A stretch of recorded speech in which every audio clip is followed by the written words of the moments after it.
The, um,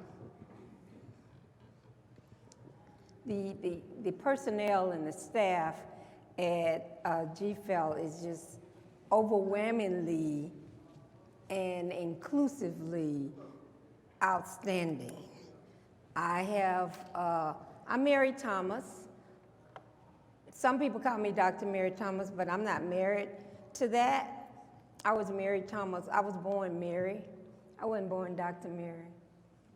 And sometimes you can't always, go with that. But I am just elated to be here today with an awesome team to talk about a subject that I have actually been involved with for 45 years, over 45 years.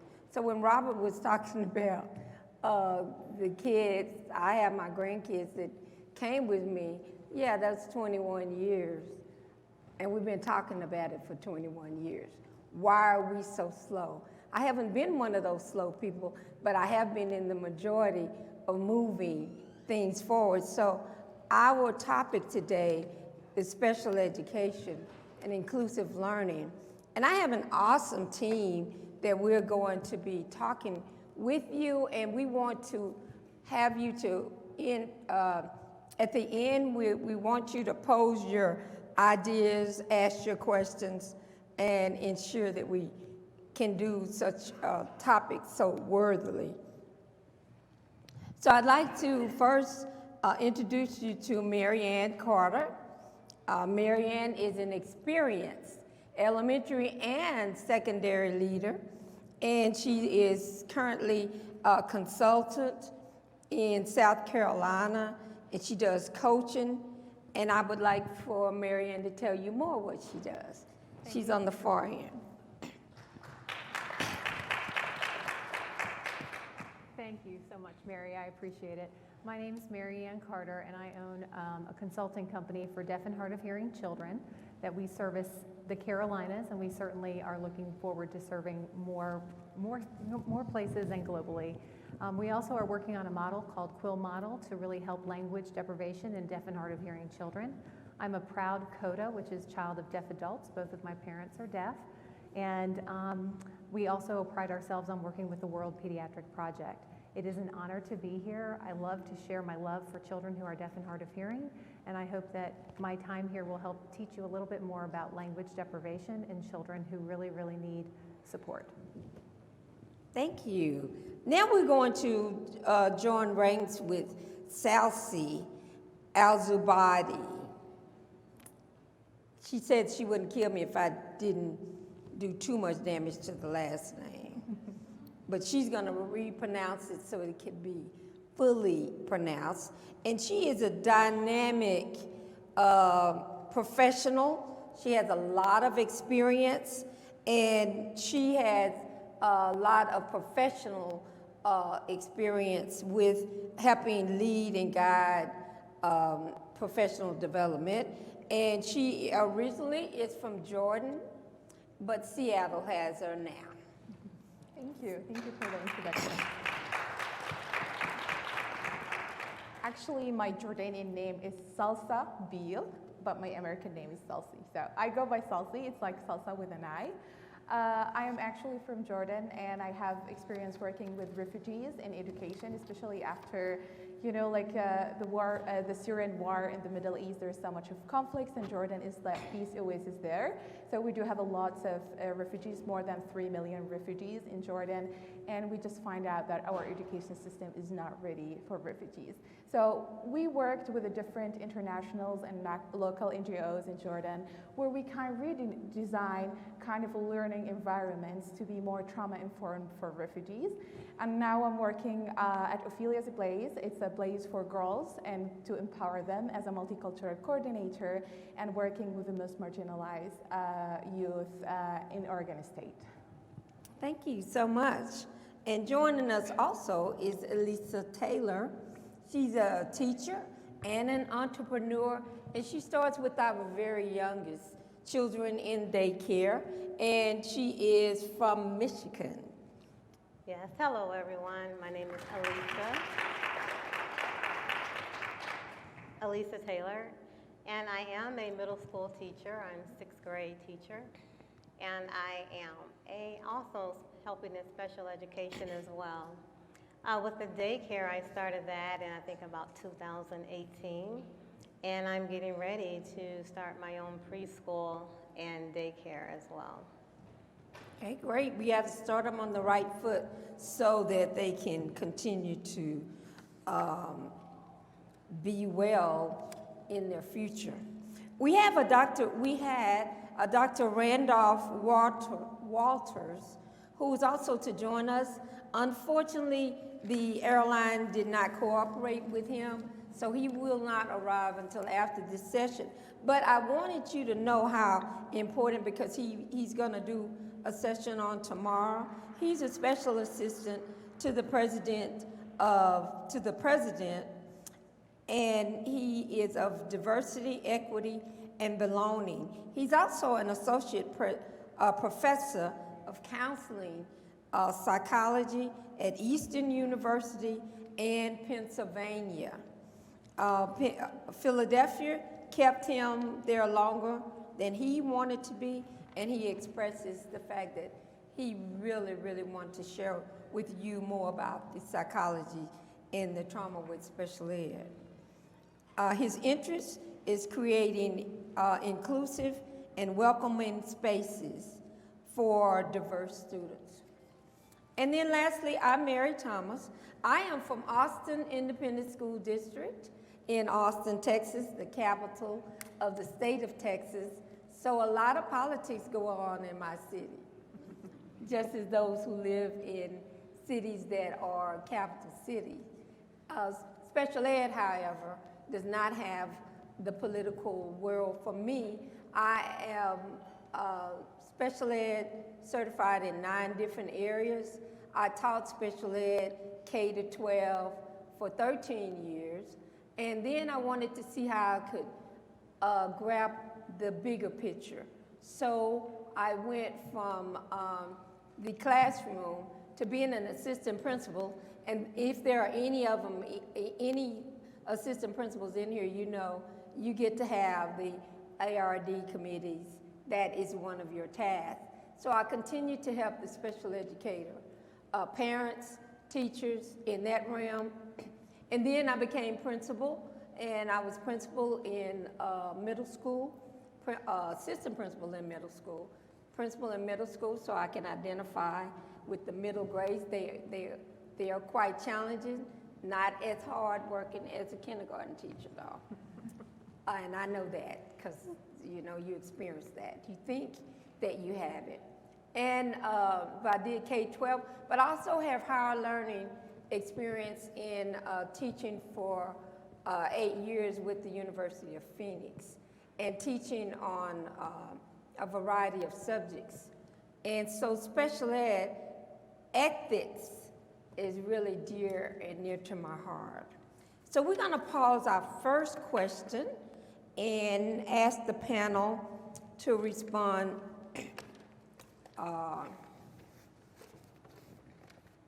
here. But before we do, I want to generate some words, what we call buzzwords. And when you hear the word, I want to see where does it take you. And ask yourself, is it a buzzword, or does it come with real actions? And then that's kind of was generated upon hearing Robert earlier today. The word equity. We did not hear equity as many times as we hear it now. Would you say? Diversity. We've been diverse as long as there have been people on the earth, but we're just now talking about diversity. Inclusive. Well, if you say inclusive, you got to say exclusive. Who's in and who's out. Conversation. We really need to have a conversation about that. Here lately, well, in the last 18 months, there have been a lot of new conversations that are really old conversations that are really new conversations.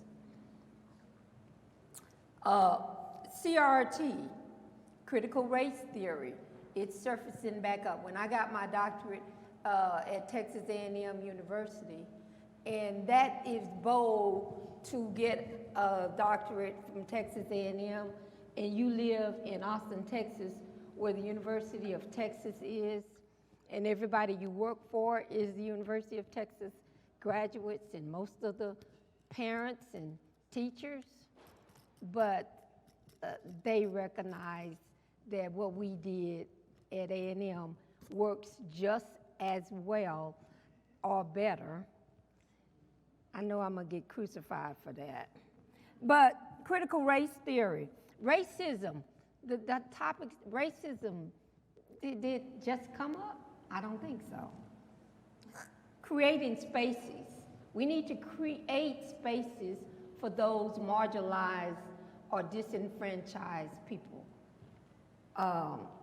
We heard a lot today about online is not teaching, or online is teaching.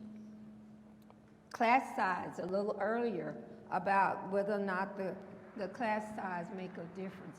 I took 25 youth to Africa, and if you want to talk about class size, they had to teach 100 kids with no media, and oral, and they learned, and they did really, really well on any test that came out. So teaching, good teaching can happen. Face-to-face, is it the only way to teach? Engagement versus involvement. I oversee Title I for our districts, and for the U.S. Department of Education, Title I has a parent at the centerpiece of that funding. And they have moved from involvement to engaging.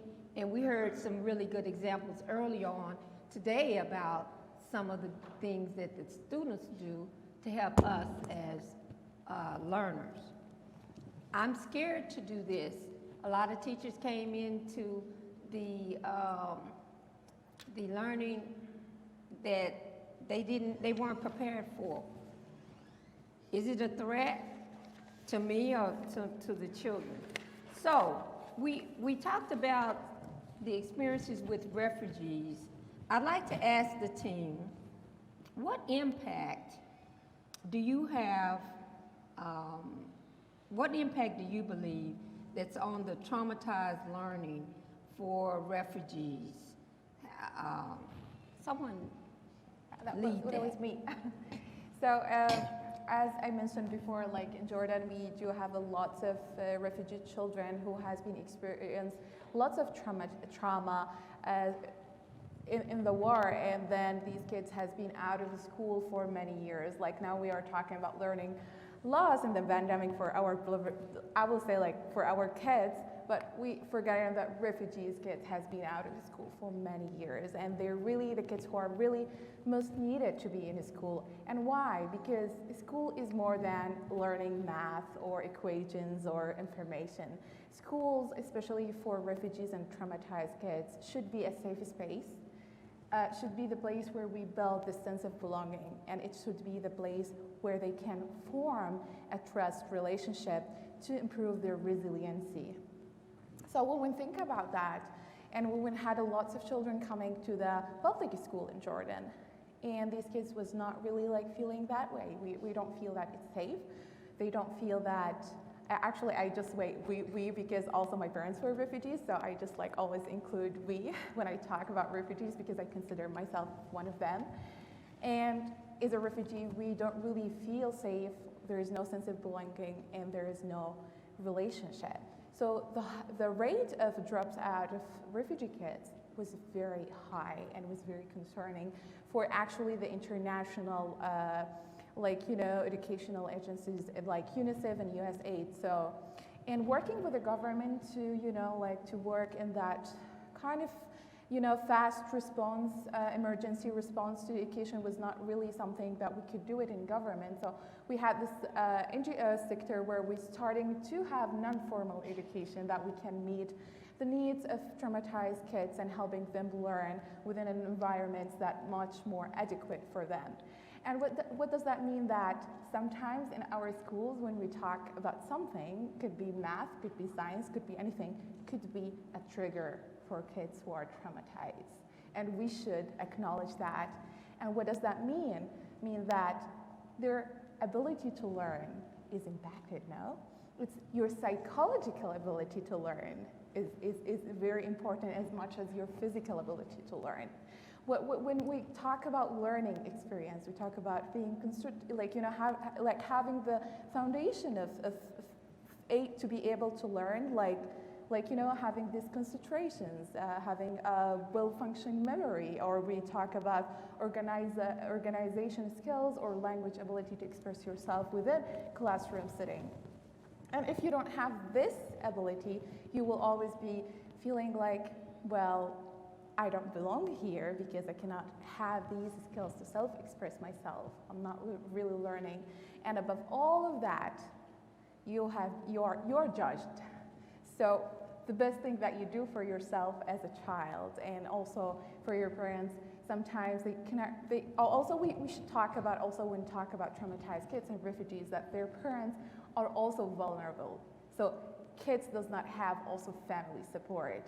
So refugee kids does not have home support from home, and they don't have support from school, neither from the society, which means that there will be so much of problem in the future for our communities and for these kids who has the right to learn. When we talk about every child has the right to learn, we should go beyond that.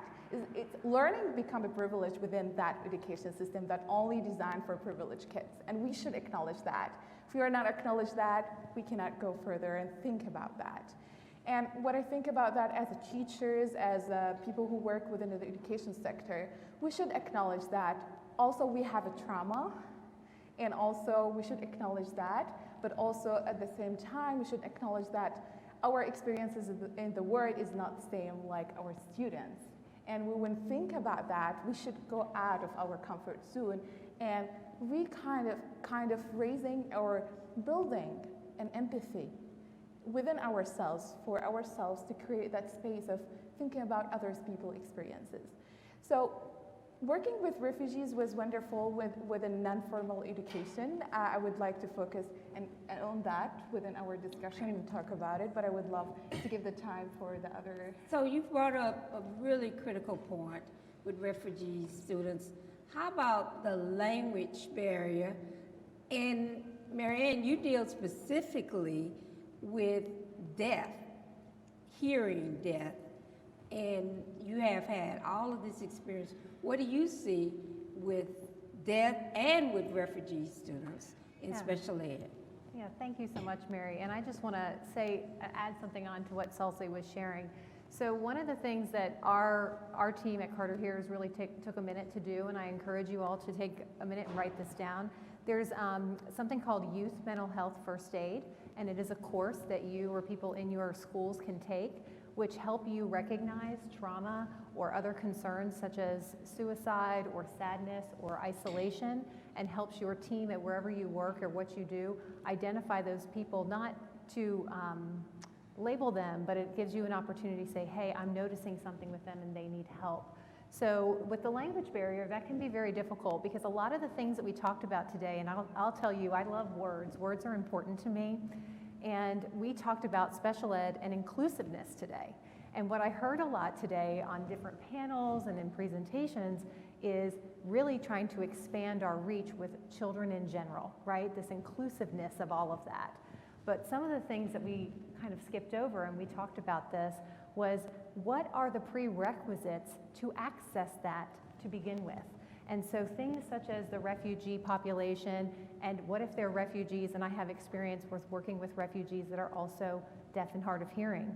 There's a lot of cultural support that needs to occur because you need to meet that family and explain to them that maybe in their particular culture, they might shun that child who's deaf and hard of hearing and want to hide them away from the world. And here in America, we want to have them with us, and we want to encourage them and teach them where they are. And that goes back to trust, right? And creating that relationship. With deaf and hard of hearing children, one of the things that's very, very different is that the input from the get-go looks different. Meaning we have a lot of options, especially in the United States of America and some other countries, where we might, or a family might choose to get a cochlear implant, but sometimes that implant is just for sound awareness, and they still choose to develop sign language. Sometimes that implant is used because they really want them to be a listener and speaker. And then there are all of these other options, like just to be a signer. And if you've seen the deaf community out there, sometimes for you it's just on your social media or on your television. But if you actually engage with that group, as we know, when you meet one deaf person, you've only met one. But the language need and the language foundation there is critical to building what I call connection. Communication is connection. If those kids don't have the language, all the accessibility that's out there is not necessarily inclusive. And Mary brought that up about if we talk about inclusiveness, we have to talk about exclusiveness.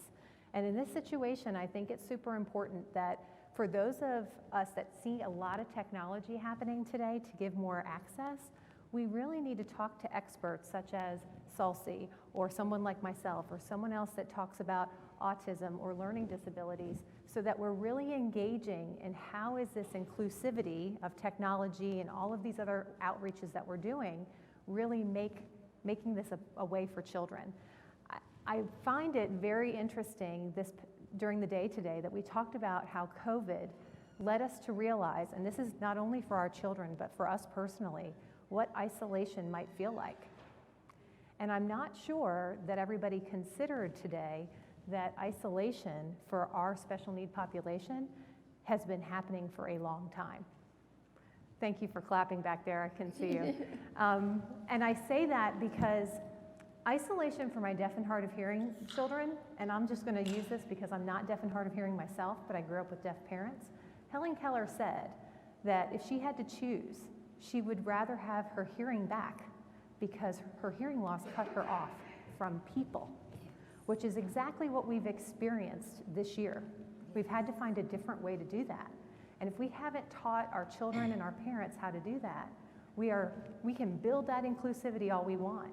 But if we're not making an accessible inclusivity, our work, and somebody else said this earlier and I wish I remembered his name, I think he's gone now, but if it's not something that is affordable and accessible and applicable, then we're just making stuff to look cool. Mm-hmm. And that's really not what education's all about. It's about building that communication so that we have a relationship. And if you read anything, one of the biggest things that we do at Carter Hears and at Quill Model is we talk about braving. And if you don't know what braving is, I suggest you look up Brene Brown, because she's going to talk to you about what that looks like. And so you've got to hold yourself to all of those standards to really make connection. So I think today was a big deal about inclusivity, but I wanted to share that because I felt like that voice needed to be shared with all of you. That's so right. Thank you. And the parents are our first teachers. Mm-hmm. And yet we have heard our panelists thus far share that for some parents, they do not want to support that cultural support of shying away from the differences, puts them in isolation. However, we have Alicia, who has embarked upon taking care of those children in a daycare whose parents need to bring them to the daycare out of necessity, and has to take whatever she gets, because parents send their very best, the best that they have, and then take them and give them a grounding. How do you do that? Thank you, Mary. Well, first, I want to begin with I am inside of the classroom. So being inside of the classroom, I have to be able to teach with general ed and special ed teachers as well. The thing is that now inside of the classroom, like Marianne said, they're very shallow and maybe set to the side sometimes. The thing is that we have to collaborate and work together to make sure that the child is not isolated. And for my part inside of the classroom as a 6th grade teacher, it is my duty to make sure that they are heard, because they are always put to the side. They're not like everyone else, and they have to begin to know their social skills, their emotional skills. And the thing is, too, is that they are somebody. They're not just children just sitting to the side, not to be known or not to be functioning well in a society. The thing is that when it's time for me to teach the children, it's out of love, actually. And love is a strong word, so for me, it is out of love. And the thing is that I have to be sure, and I have to make it my duty to let the parents know that yes, your child is someone. And it's not about the test and things like that. These children have to be able to function well in a society as well. They have to know how to handle emotion. Next, the children themselves have to be able to step outside of a classroom and learn how to live on their own. They have to know how to do things just like we do as well. And it's about innovation, it's about technology, it's about being creative, because they are creative. They are somebody. And with me, as far as my general ed children and the special ed children, I cannot separate them. They have to be taught to know that they are, and I keep saying that they are somebody, because my children inside of the classroom, they're not separated. I make sure that the regular general ed children are not separated as well. Okay. Basically, it's like it's brother and sister. Hey, this is your sister here. Help her out.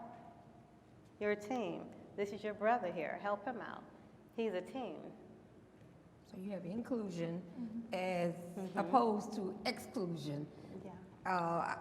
I'm not sure who coined that word when it did come out and apply it to all of our educational fields, but when it did come out, I was kind of like Robert when I've been in this a long time, and you're gonna say inclusion, well, don't you know that means exclusion, as it has. So I'm gonna ask one last question for the table.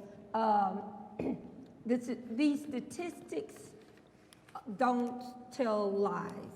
They are true, they are fact. They are bigger than Austin, Texas. They are all over the globe. We have an overrepresentation of African American males. I don't care what city you go to, you pretty much see that in a larger than large number. It can't be what some people think that it is. We have created a prison to pipeline. You start to see it in the end of the 3rd grade, and the 4th grade curriculum shifts, and then you start seeing a decline. All over the world, all over the place. Graduation required, declined grades, declining. I mean, it's a decline. They're put in special ed more. They are suspended more. They are put in alternative schools more. Prison to pipeline going, but special ed is the one that comes out being the most lucrative, because there are funds that are associated with special ed children being in special ed. And so because of that, and you look at the statistics, something is wrong with that picture. So you not only have refugee, you not only have, and that comes in all colors. We have a refugee program that we do all year long. It's not, you don't get off in the summer. It's not whether or not you're deaf or not. There are African American males that are deaf. So they have the deaf piece along with being African American. And then they started very early. I had a friend that was a superintendent, and he was really, a part of his removal is because in his district, you could not identify a student as special ed until after the 4th grade. Well, what did that mean? You had to teach them all. You had to teach them all. You couldn't put them in special ed. You had to come up with a way to reach the students. And the scores and the benchmarks and all of those things were sky high. But that wasn't the philosophy of that school district. And, you know, I told them, okay, then take it somewhere else. Do it to another district like that. So someone answered that question about what are we gonna do? I don't wanna hear a buzzword. What, action, well, I don't wanna hear a conversation, critical conversation. We've been talking about it a lot of years. What are we gonna do about the overrepresentation of African American males in special ed? Anybody? Patience. The reason why I say patience is because when the child comes into the classroom, the first thing is you have to have patience because they come in trauma, they come in battered, they come in being abused, they come in being called every name in the book, some by their own mother, and then it's mostly women teachers, and so they come in angry already. When they come in angry already, that's when it's the teacher's turn to be able to talk to the child, be able to connect with the child as well. It's not only just teaching the subjects, it's also holistic teaching as well, inside out. So that's where I have to have patience with the child.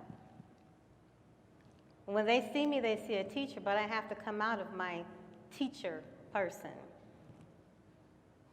I'm Miss Taylor, but I can also say, hey, let's sit, let's talk. What's really going on? Let me hear you. Lisa, that was really good. Yeah. I love the patience piece.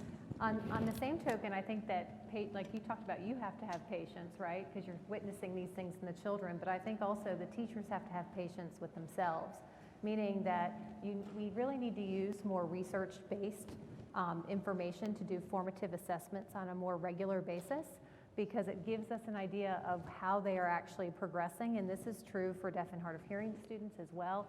Especially, you know, you talk about, we see a lot of kids that aren't just one thing. There are a lot of things, right? And so we need to make sure we see their uniqueness and all their colors and all the things that they bring to the table. So using research evidence-based practice, whether you're doing it for RTI or you're doing it with intentionality as who you are as a teacher in the classroom, I think it does ask us to take a second look in the mirror and say, how am I going to show up differently for these children? Because that's a powerhouse of change. And we all know that because we know when we've hit it right as a teacher, you feel it. And you know whether they get it or not. And when you've missed the mark, the best thing you can do as a teacher is apologize and say, hey, I noticed I missed this with you, and I want to meet this with you. I think that patience piece goes both ways. And I think that's a poignant way for us to make change. Okay? I and also would like to add about that. So this is a system of oppression and privilege, and somehow this is how our social expectations of normal child should be, and this is based on middle-class white, child, which is not really inclusive to other minorities in the U.S., and we should acknowledge that. And I will go back to Jordan. I was in a refugee camp working with the kids, and there was a child like throwing rocks, and he's a Syrian refugee. And his teacher, she's a Jordanian teacher, just coming to the refugee camp as a teacher and just go back and does not really understand fully what does refugee means. So, and she was like, I don't want to deal with that. I'm gonna call the school guard to take this child and put them outside the school and take their bag from them, school bag. And do you know like what school bag means for a refugee? This is the only thing they own in the world. So this is the most hurtful thing you ever can do. And me being there witnessing that, witnessing and asking them, why did you do that? So the teacher says like, this is an appropriate behavior and I think he should be treated that way because he will learn. And then I asked the guardian, why did you do that? And he agreed with that. It was like, I'll just do what teacher told me. And then we go to the school principal. What do you think? It was like, these kids are horrible. I don't know like how a school principal will say about children that way, but he was overwhelmed with all the behavior that he sees. And it was like, let's pause a moment. Are you expecting these kids who has been traumatized in a war to behave like a child who is safe at home?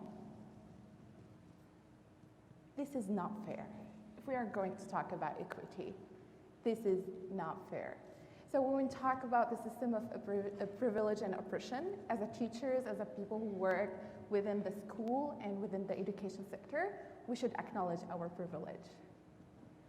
And we should acknowledge how the system marginalizes the kids. And we should acknowledge that our experience as a majority does not mean it's the standardized experience. It's like the standard experience of what does that. So we have to do so much of shift about what we're doing about evaluation and what things means, what this behavior means and why, what does that mean and how we can reflect on it. And also we need so much of training for teachers in psychology, because psychology is everything, every sector. We need that. We need also to add much more, education for the people and training for the people who work with kids, especially with diverse kids, about cultural skills, cross-cultural skills. What do you mean that everybody does not look like me? If you're in diverse, if you work with a diverse population, does that mean that you have the capacity to work with them? You should be aware of that. And also, we need to understand that schools are open system. They are impacted by the society. So what we see racism in the society is going to reflect in our schools. We cannot come to the school and be passive to race. We cannot come to school and be passive to the classism, sexism, racism, and think like this is the safest. No, we talk about it. It's hard work, but we need teachers, we need principals, we need educators who are up to that. Because if you are not, I don't think you should be there. Mm-hmm. Absolutely. When I left the principalship, I went to a central office position whereby we had identifying gifted students who are special needs in our districts, and we did not have, or we had an unacceptable rate of black and brown students who were. And I went to talk with my peers who I had just been principals with, and I was astonished by some of the answers. Well, I don't have gifted kids because I'm a Title I school. Title I equates to economics. And I'm like, really? They can't be gifted and poor? Well, in my world, they can be. So working hard, like you have said about the professional development, it's not on the kids. And right now, a lot is being put on the kids. They are the reasons of the problems and the trauma, and it's not on the kids. In the state of Texas, once you get to be 10 years old, you may be taken to a juvenile arrested and taken to a juvenile facilities. So, for the most part, those are kids in school. And yet, we're steadily working on administrators to do the things that these ladies have shared, to not put them through going to jail because they got upset and they exploded, and then they don't go down and delve down into what the explosion was about. And at the end of the tunnel, you tend to have, it's something having to do with their person, something having to do with all of those things that we chop them up with. So we have to do better with that. And then we must continue to work with our universities who prepare the teachers. I know Robert did not pay me. He may not even be in this room right now, but he was so profound in hitting so many dots, in especially the one about the 20 years ago, 21 years ago actually, is when we knew about all of these things. I have a 21-year-old grandson. So I do remember in 2000 when we were going down that track, and we are still at the beginning. So the special ed part makes it even more challenging. So I want to give you 3 challenges, and we're going to open up the floor for you to come. Just stand up, and they'll bring you a mic. But while we are transitioning into that, I would like to offer you, everyone within hearing, a challenge for you to have 3 actions, not 3 thoughts, not 3 buzzwords, 3 actions that you will go back into your environment, whether you are whatever position that you arrived here in. You will go back to your environment and have 3 actions that you can return to that environment to change the plight of special education students. You've heard a lot, and it is a lot, because we didn't touch all of the other areas, the vision, the physically handicapped, the mental retarded. We have a whole litany of labels that we give to kids, but at the end of the day, the kids are the ones who are suffering. Any questions or comments or something that you're doing in your area that is making a difference? Okay, he's going to bring you a mic, and then we'll get this. But we'll take you second, we'll take you first, since the mic is over there. I think the mic is over there. Thank you so much. Kudos to all of us who are here.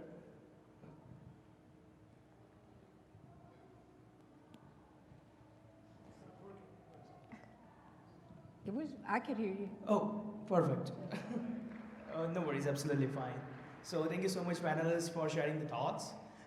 Actually, I want to share my personal story, and inclusive word is like very close to me, because I am an ADHD patient, and I grew up in India.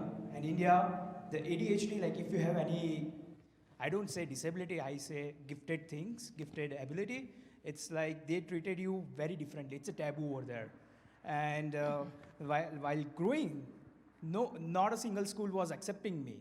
But the one school, they accepted me, and just I grow with the kids with the general and special education together, and that's why I'm standing here. I did my master's from here, I did engineering, after that I did my master's, and today, because of this notion, the special need tag, that gives me lots of trouble, and I want to make sure that it shouldn't be there. That's why like we have started our own venture called NEEV. That's the purpose. It's the bridging the gap between special and general education by understanding the sensory regulation and creating the proactive approach, creating the universal design of learning using the IoT device. So we are creating our IoT device to help to detach this notion of special needs. Yeah, so that's my journey till now. Well, Thank you I so much. commend you for standing strong and being tenacious and living the real truth by coming from something that's taboo. So I just commend you and thank you for you standing strong.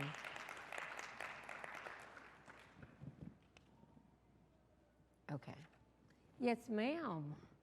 Our first volunteer just couldn't get the mic over there quick enough. I could cry right now. I could cry right now because this is so near and dear to my heart. Equity and inclusion. Number one, because I'm part of a population that is excluded. And I feel like I've been on the front lines with my mouth getting shot at, not literally, but getting a lot of pushback because of that. I teach black and brown children in Freeport, New York. And I went to get my doctorate. I had no intention of getting my doctorate. I was satisfied with my master's. It was great.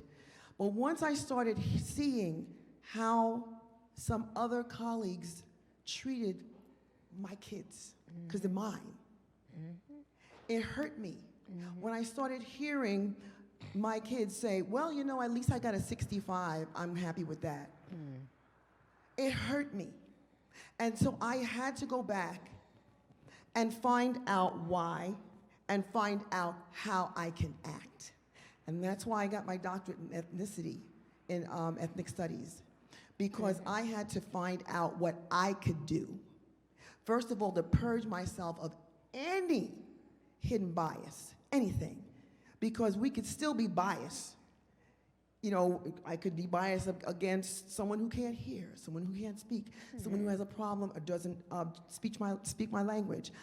I got so involved, and I guess I'm this type of an individual. I started, and I'm Afro-Cuban. I didn't speak Spanish very well. I started taking Spanish all over again. Because when my kids came in and they had problems with English, I spoke in English and I spoke in Spanish. Because they're my kids. And I'm responsible for them. Now, I don't believe I'm just responsible for them just in the classroom. I'm responsible to their parents. I've got to speak to their parents.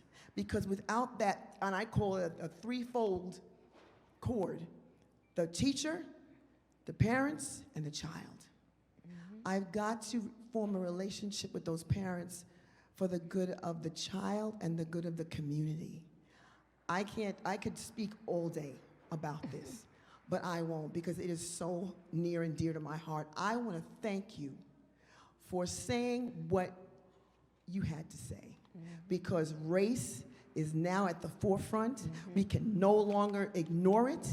We have got to. It's like a smack in the face. It may be uncomfortable, but we've got to face it, because if we don't, we may be like Rome and destroy ourselves from the inside out. We don't have to worry about There you go. terrorism from the outside. We're going to destroy ourselves from the inside out if we don't face it and deal with it. Thank you so much. Thank you so much. We appreciate your passion, and we spread the passion all over the room. If you already were at a 10, now you have a 20. Thank you all so much. Please thank our panelists.